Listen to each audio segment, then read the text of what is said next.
இப்ப யுஎஸ்ஏக்கும், வெனிசுவேலாக்கும் நடுவுல ஒரு போர் பதட்டம் மாரி போயிட்டுருக்கு. யுஎஸ்ஏ பார்த்தா அவங்களோட வார்ஷிப்லாம் எடுத்துட்டு போய் வெனிசுவேலா கிட்ட நிப்பாட்டி வச்சிருக்காங்க. வெனிசுவேலா பார்த்தா அவங்க நாட்டுக்குள்ள வந்து இந்த போர் ட்ரில் பண்றது, அந்த மாரி போருக்கெல்லாம் ரெடி ஆயிட்டு இருக்காங்க. நேத்து யுஎன்ல ட்ரம்ப் பேசும்போது வெனிசுவேலாவோட பிரசிடென்ட்ட நான் தடமே இல்லாம அழிச்சிருவேன் அப்படின்ற மாரி சொல்லியிருக்காரு.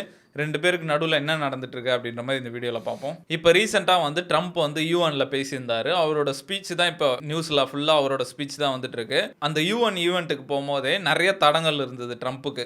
அவர் எஸ்கலேட்டர்ல ஏறும்போது எஸ்கலேட்டர் ஆஃப் பண்ணிட்டானுங்க. அவர் பேசிட்டு இருக்கும்போது பார்த்தா டெலிபிராம்ப்டர வந்து ஆஃப் பண்ணிருவாங்க. அவர் உடனே எவன் இதெல்லாம் பண்றான்னு தெரியல. ஆனா அவன் வந்து செம்ம பிரச்சனையில மாட்டிக்கினான் அப்படின்ற மாரி சொன்னாரு. கொஞ்ச நேரத்திலே பார்த்தா அத ஆன் பண்ணிட்டாங்க. பயந்துட்டானுங்கன்னா என்னன்னு தெரியல. 2, 3 நாளைக்கு முன்னாடி எக்ஸ்ல கூட ஒரு போஸ்ட் வந்திருக்கு. இந்த மாரி யுஎன்ல வேலை செய்றவங்கலாம் வந்து ட்ரம்ப் வரும்போது இந்த மாரி பண்ண போறாங்க அப்படின்ற மாரி போஸ்ட்டே வந்திருக்கு. அத வந்து ட்ரம்ப் இப்போ விசாரிக்க சொல்லியிருக்காங்க. அவங்க மேல சிவியர் ஆக்ஷன் எடுக்க சொல்லியிருக்காரு அப்படின்ற மாரி சொல்றாங்க. அந்த மாரி அவரோட ஸ்பீச்ல வந்து நெறைய பேருக்கு வார்னிங் குடுத்தாரு. சைனாக்கு, இந்தியாவுக்குலாம் வார்னிங் குடுத்தாரு. ரஷ்யா கிட்ட வாங்குற ஆயில்லாம் நிப்பாட்டுங்க அப்படின்ற மாரி சொன்னாரு. அதே மாரி வெனிசுவேலா பத்தி பேசும்போது இந்த நார்கோட்டிக்ஸ்லாம் சுத்தமா நிப்பாட்டணும். வெனிசுவேலால வந்து நெறைய ட்ரக்ஸ் எல்லாம் யுஎஸ்ஏக்குள்ள வந்துட்டு இருக்கு. இத நிப்பாட்டியே ஆவணும். நீங்க நெறைய பிரச்சனை குடுக்குறீங்கன்னு தெரியுது. ஆளே இல்லாத மாரி பண்றேன் அப்படின்ற மாரி வார்னிங் குடுத்தாரு.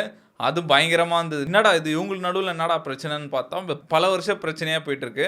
இப்ப அந்த வெனிசுவேலா கடல் பகுதியில வந்து 9க்கு மேல வார்ஷிப்ப நிப்பாட்டி வச்சிருக்காங்க. யுஎஸ்ஏ வந்து சப்மரினு, ஏர்கிராஃப்ட் கேரியர்ஸு 2500 சோல்ஜர்ஸ் வந்து கடல்ல இருக்காங்க. அந்த மாரி ஒரு பெரிய படையே அங்க நிப்பாட்டி வச்சிருக்காரு. எதுக்குன்னா வந்து அந்த வெனிசுவேலாலருந்து சின்ன சின்ன போட்ல வந்து ட்ரக்ஸ் வந்து யுஎஸ்ஏக்குள்ள வருதாம்.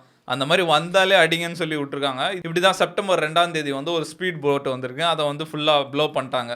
இந்த மாரி எங்களுக்கு டவுட்டா இருந்தது. அது ட்ரக்ஸ் வந்துதா அப்படின்ற மாரி டவுட் இருந்தது. அதனால வந்து நாங்க சுட்டோம் அப்படின்ற மாரி சொல்றாங்க. அதே மாரி கொஞ்ச நாளைக்கு முன்னாடி இன்னொரு போட் அந்த மாரி வந்திருக்கு.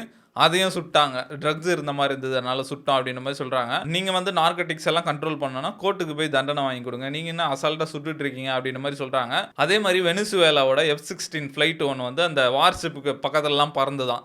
அத வந்து யுஎஸ் சொல்லியிருந்தாங்க. நெக்ஸ்ட் டைம் இந்த மாரிலாம் பறந்ததுன்னா சுட்டு தள்ளுறோம் அப்படின்ற மாரி சொன்னாங்க. இதுதான் உங்களுக்கு லாஸ்ட் வார்னிங் அப்படின்ற மாரி சொல்லியிருந்தாங்க. இப்ப வெனிசுவேலால உள்ள சிவிலியன்ஸ்லாம் வந்து வாலண்டியர்ஸ்க்கு வந்து இந்த மிலிட்டரி எக்ஸர்சைஸ், இந்த ஃபர்ஸ்ட் எய்ட் எப்படி பண்றது, வார் வந்தா எப்படி சமாளிக்கிறது, கன்லாம் எப்படி யூஸ் பண்றது, அந்த மாரி ட்ரெய்னிங்லாம் குடுத்துட்டு இருக்காங்க. எப்ப வேணா யுஎஸ்ஏ வந்து உள்ள வந்து அட்டாக் பண்ணலாம். நம்ம ரெடியா இருக்கணும் அப்படின்ற மாரி அவங்க பிராக்டிஸ் குடுத்துட்டு இருக்காங்க. அது மட்டும் இல்லாம வெனிசுவேலா பிரசிடென்ட்ட வந்து புடிச்சு குடுக்குறவங்களுக்கு வந்து 50 மில்லியன் கிடைக்கும் அப்படின்ற மாரி யுஎஸ்ஏ வந்து ஒரு ஆர்டரும் பப்ளிஷ் பண்ணியிருக்காங்க. இதுதான் உலகத்திலே ஒரு ஆளுக்கு அதிகமா குடுத்த விலை அப்படின்ற மாரி சொல்றாங்க. ஒசாமா பின் லாடன புடிச்சு குடுக்குறவனுக்கே 25 மில்லியன் அப்படி தான் சொல்லியிருந்தாங்களாம். இவர் தான் ஹையஸ்ட். இவர புடிச்சு குடுக்குறவங்களுக்கு வந்து 50 மில்லியன் கிட்ட அப்படின்னு சொல்லியிருக்காங்க. அதே மாரி இவரோட கவர்மெண்ட்ல சில முக்கியமான ஆபீசர்ஸ் இப்போ டிஃபென்ஸ் மினிஸ்டர் அவருக்கு ஒரு 15 மில்லியன் 2, 3 மினிஸ்டருக்கு தலைக்கு விலை வச்சிருக்காங்க. இந்த வெனிசுவேலா மட்டும் பார்த்தாலே 100 மில்லியன் கிட்ட யுஎஸ் கவர்மெண்ட் ஒதுக்கி இருக்காங்க. இவங்கள புடிச்சு குடுக்குறவங்களுக்கு. யுஎஸ் கவர்மெண்ட் இவர் மேல ஏன் இவ்ளோ காண்டா இருக்குன்னா, அங்க வெனிசுவேலால வந்து கார்ட்டல்ஸ் ஆஃப் சன்னு ஒரு கார்ட்டல் இருக்கு. இந்த ட்ரக் கடத்துறவங்க. அது யார் ரன் பண்றதுன்னா, இந்த வெனிசுவேலாவோட பிரசிடென்ட் தான் யாருக்கும் தெரியாம பிஹைண்ட் தி சீன்ஸ் வந்து ரன் பண்ணிட்டு இருக்காரு. அதனால தான் இவர் மேல வந்து ரொம்ப காண்டா இருக்காங்க.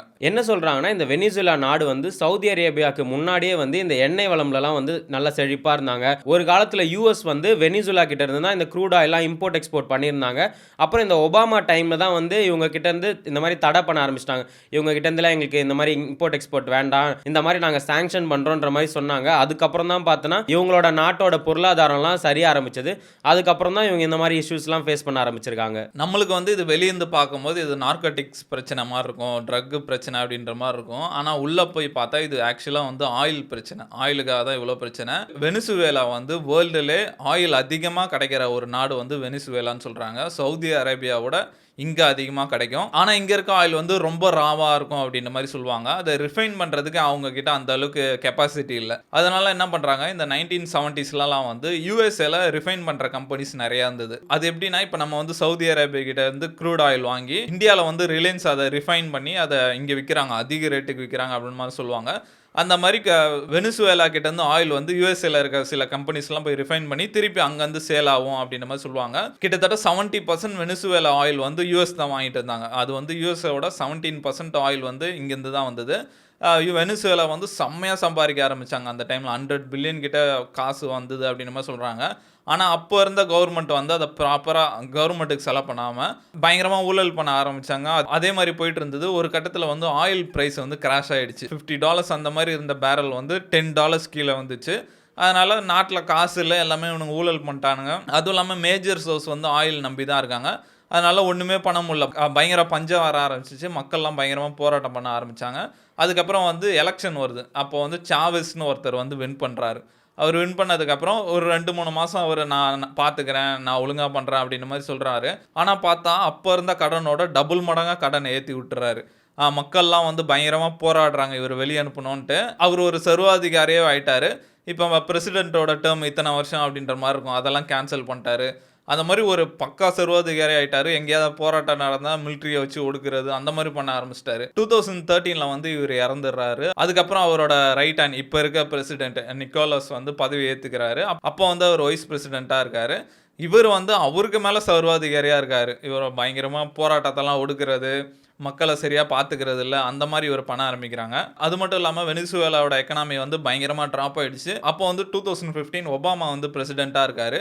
அவர் இதை பார்த்துட்டு இவனுக்கு ரொம்ப மோசமாக இருக்கானுங்க அப்படின்ற மாதிரி இவங்க வந்து நம்ம கண்ட்ரிக்கு நேஷனல் த்ரெட்னு அறிவிக்கிறாரு. நிறைய சாங்ஷன்ஸ்லாம் இவங்க மேலே போடுறாங்க. யாரும் இவங்க கிட்ட ஆயில் வாங்கக்கூடாது, இவங்ககிட்ட இம்போர்ட் எக்ஸ்போர்ட் பண்ணக்கூடாது அப்படின்ற மாதிரி போடுறாங்க. கொஞ்ச நாள் அதே மாதிரி போயிட்டு இருக்கு. அதுக்கப்புறம் 2018 வந்து ஒரு எலெக்ஷன் வருது. அதுலேயும் இவர் தான் வின் பண்ணுறாரு. நிறைய ஃப்ராடு பண்ணி அவருக்கு அகேன்ஸ்டாக இருக்கவங்கள வந்து அரெஸ்ட் பண்ணி அந்த மாதிரிலாம் பண்ணி வின் பண்ணிடுறாரு. மக்கள் பயங்கரமாக போராட்டம் பண்ணுறாங்க, இவர் வரக்கூடாது அப்படின்ற மாதிரி. ரிசல்ட்டுமே வெளியே சொல்ல, எந்தெந்த பகுதியில் எவ்வளோ ஓட்டு வந்திருக்கு அந்த மாதிரிலாம் சொல்ல, இவர் வின்னர்னு அனௌன்ஸ் பண்ணிட்டாங்க. நிறைய நாடுலாம் ஒத்துக்கல, யூஎஸ்ஏ அந்த மாதிரிலாம் ஒத்துக்கல. சில நாடுலாம் ஒத்துக்குது. இப்போ ரஷ்யா, சவுத் கொரியா அந்த மாதிரி நாடுலாம் ஒத்துக்குது. இவர் என்ன பண்ணுறாரு, யூஎஸ்ஏ இந்த பக்கம் நம்மளை எதிர்க்க ஆரம்பிச்சோன்னே அவங்களுக்கு ஆப்போசிட்டாக யார் இருப்பா, ரஷ்யா, அவங்க கிட்டலாம் ஃப்ரெண்ட்ஷிப்பை நிறைய வளர்க்க ஆரம்பிக்கிறாரு. அதுக்கப்புறம் ஒபாமாவோட டேர்ம்லாம் முடிஞ்சது. அதுக்கப்புறம் தான் நம்ம தலைவன் என்ட்ரி கொடுக்குறாரு ட்ரம்ப்பு. வந்து ஹெவியாக சாங்ஷன் போடுறாரு. இந்த மாதிரி எதுவுமே இவங்ககிட்ட வாங்கக்கூடாதுன்னு பயங்கரமாக ட்ராப் ஆகுது இவங்களோட எக்கனாமி. நான் சொன்ன மாதிரி வெனிசுவேலா ஆயிலெலாம் வந்து யூஎஸ்ஏல ரிஃபைன் பண்ணுவாங்கன்ட்டு அதெல்லாம் தடை பண்ணுறாரு. இந்தமாரி அவங்க ஆயிலை ரிஃபைன் பண்ணக்கூடாதுன்ட்டு. அப்புறம் தேர்ட் லெவல் கண்ட்ரிஸ் இவங்கெல்லாம் கிட்டமே சொல்கிறாரு, யாரும் அவங்ககிட்ட ஆயில் வாங்கக்கூடாதுன்னு. செம்மையாக லாக் பண்ணிட்டாங்க அவங்கள. அந்த மாதிரி ட்ரம்ப் அவரோட ஃபஸ்ட்டு டேர்மில் வந்து பயங்கரமாக லாக் பண்ணிட்டாங்க, எதுவுமே பண்ண முடியல அப்படின்ற மாதிரி இருந்தாங்க. அதுக்கப்புறம் ட்ரம்ப் ஆட்சி விட்டு போயிட்டாரு. பைடன் வந்துட்டார். அந்த டைமில் வந்து நிறைய பேர் வெனிசுவேலாலேருந்து நிறைய பேர் கிளம்பி மெக்சிகோ போகிறது, அமெரிக்கா போகிறது அந்த மாதிரிலாம் பண்ண ஆரம்பிச்சிட்டாங்க. நிறைய பேர் அந்த நாட்டை விட்டு வெளியே வர ஆரம்பிச்சிட்டாங்க. இந்த டைமில் வந்து இங்கே கார்ட்டெல்லாம் அதிகமாகிடுச்சு. என்னடா எங்கள் ஆயிலாடா முடக்குறீங்க, நாங்கள் வேறு வழியாக வரோன்ற மாதிரி ட்ரக்கெல்லாம் பயங்கரமாக இங்கேருந்து மெக்சிகோ கார்ட்டலுக்கு ஹெல்ப் பண்ணுறது. 2 பேரும் ரா மெட்டீரியல்லாம் எல்லாம் மாற்றிக்கிறது. இங்கேருந்து மெக்சிகோ போயிட்டு யூஎஸ்ஏ போவோம், இங்கெல்லாம் ஸ்ட்ரைட்டாக கடல் வழியாக யூஎஸ்ஏ போவோம். அந்த மாதிரி ட்ரக்கு வந்து பயங்கர அதிகமாக ஆரம்பிச்சிச்சு. அதுக்கு பின்னாடி இவர் தான் இருக்கார், பிரசிடென்ட் தான் இருக்கார் அப்படின்ற மாதிரி சொல்கிறாங்க. இந்த மாதிரி இவர் மேலே நிறைய குற்றச்சாட்டு வைக்கிறாங்க. நார்கோட்டிக்ஸில் ஈடுபடுறது, மணி லாண்ட்ரிங் பண்ணுறது, அந்த மாதிரி நிறைய கேஸ்லாம் இருக்குது. இவர் தேடப்படும் குற்றவாளியாக இருக்கார். அந்த மாதிரி போயிட்டு இருக்கும்போது இந்த பக்கம் பார்த்தா ரஷ்யா உக்ரைன் வார் வந்துச்சு. அதனால யூஎஸ்ஏ வந்து ரஷ்யா மேலே நிறைய சாங்ஷன்ஸ்லாம் போடுறாங்க. அவங்க கிட்ட இந்த ஆயிலெலாம் வாங்கக்கூடாது அப்படின்னு மாதிரி சொல்கிறாங்க. இப்போ வந்து ஆயில் தேவை யூஎஸ்ஏக்கு. சரி நம்ம பையன் இருக்கானே அப்படின்ற மாதிரி உன் மேலே சாங்ஷன்ஸ்லாம் கொஞ்சம் கம்மி பண்ணுறோம், ஆனால் வந்து நீங்கள் ஃபேரான எலெக்ஷன் நடத்தணும் அப்படின்ற மாதிரி சொல்லி சாங்ஷன்ஸ்லாம் கம்மி பண்ணுறாங்க. இவங்ககிட்ட இந்த ஆயிலெலாம் வாங்கிக்கலாம் அப்படின்ற மாதிரி. ஆனால் பார்த்தா எலெக்ஷன்ஸ்லலாம் ஃப்ராடு பண்ணிடுறாங்க. இந்த மாதிரி அவருக்கு அகேன்ஸ்டாக நிற்கிறவங்களெல்லாம் வந்து நாட்டுக்கு எதிராக பேசுகிறாங்க அப்படின்ற மாதிரி அரெஸ்ட் பண்ணிட்டு அவருக்கு ஆப்போசிட்டே இல்லாத மாதிரி அப்படி இப்படி பண்ணி ஃப்ராடு பண்ணி ஜெயிச்சிடறாங்க. மக்களும் செம போராட்டம் நடத்துகிறாங்க, இந்த ரிசல்ட்டை நாங்கள் ஒத்துக்க மாட்டோம் அப்படின்ற மாதிரி. ஒரு பக்கம் போராட்டம் நடந்துட்டு இருக்கு, அவங்களெல்லாம் மிலிட்ரியை வச்சு ஒடுக்கிறது அந்த மாதிரி பண்ணிட்டு இருக்காரு. இன்னொரு பக்கம் பார்த்தா யூஎஸ்ஏ கவர்மெண்ட்டே காண்டாயிடுச்சு, ஆனால் அவங்களுக்கு ஹெல்ப் பண்ணால் எங்களுக்கே ஆப் வைக்கிறியா நீ அப்படின்ற மாதிரி அந்த மாதிரி போயிட்டு இருந்தது பைடன் ஆட்சியில். அதுக்கப்புறம் வந்து நம்ம தலைவன் திருப்பி வந்துட்டார். இப்போ வந்து அதிரடியான முடிவுகள்லாம் எடுத்துகிட்டு இருக்காரு. பெரிய பெரிய வார்ஷிப்லாம் எடுத்துகிட்டு போய் வெனிசுவேலா வாசல்லே நிப்பாட்டார். இந்த பக்கம் தான்டா நீ வருவ, எப்படி வரேன்னு பார்க்குறேன் அப்படின்னு மாதிரி சொல்லிட்டாரு. இது இன்னும் சிவியராக போவோம், நாங்கள் வெனிசுவேலாவுக்குள்ளேயே போயிட்டு அந்த கார்ட்டல்ஸ் எல்லாம் அழிக்க போகிறோம் அப்படின்ற மாதிரிலாம் சொல்லிட்டு இருக்காங்க. என்ன நடக்கும்னு நம்ம வெயிட் பண்ணி தான் பார்க்கணும். போகிற போக்க பார்த்தா யூஎஸ்ஏ வந்து வாரே ஸ்டார்ட் பண்ணுறாங்க போல். இப்போ தான் யூஎனில் அவர் பேசிகிட்டு இருந்தார், இந்த மாதிரி நான் 7 வாரம் ஸ்டாப் பண்ணியிருக்கேன், அதனால் நீங்கள் வந்து எனக்கு நோபல் ப்ரைஸ் கண்டிப்பாக கொடுக்கணும்னு. இப்போ பார்ப்பாரு, நோபல் ப்ரைஸ்லாம் வேணாம், முதல்ல அவங்களை அடிக்கலான்னு திரும்பி வாருக்கே போயிடுவார் போல். இது ஏதோ பார்க்க படம் மாதிரி இருக்குது. ஒரு பக்கம் பார்த்தா யூஎஸ் வந்து அவங்களோட வார்ஷிப்லாம் எடுத்து போய் நிப்பாட்டி வச்சுருக்காங்க, யார் வந்தாலும் சுடுங்கடான்ற மாதிரி சுட்டுன்னு இருக்காங்க.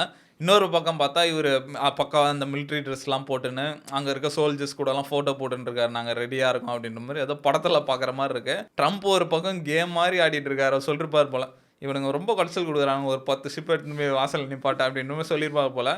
செம்மையா பண்ணிட்டு இருக்காரு. வெளியிருந்து பார்க்கும்போது இது வந்து ட்ரக்ஸ் தடுக்க அப்படிலாம் சொல்லிட்டு இருக்காங்க. ஆனா இதுக்கு பின்னாடி பெரிய இது வந்து இந்த ஆயில் தான். இப்போ வந்து யுஎஸ்ஏக்கு சாதகமான கவர்மெண்ட் போட்டுக்கிட்டா அவங்களுக்கு வந்து ஆயில் கம்மி பிரைஸ்ல கிடைக்கும், இன்ஃப்ளேஷன்லாம் கம்மியாகும். அந்த மாதிரி பின்னாடி ஒரு பெரிய பிளானே வச்சிருக்காங்க. இந்த யுஎஸ்ஏ வெனிசுவேலா கான்ஃப்ளிக்ட்டை பத்தி என்ன நினைக்கிறீங்க?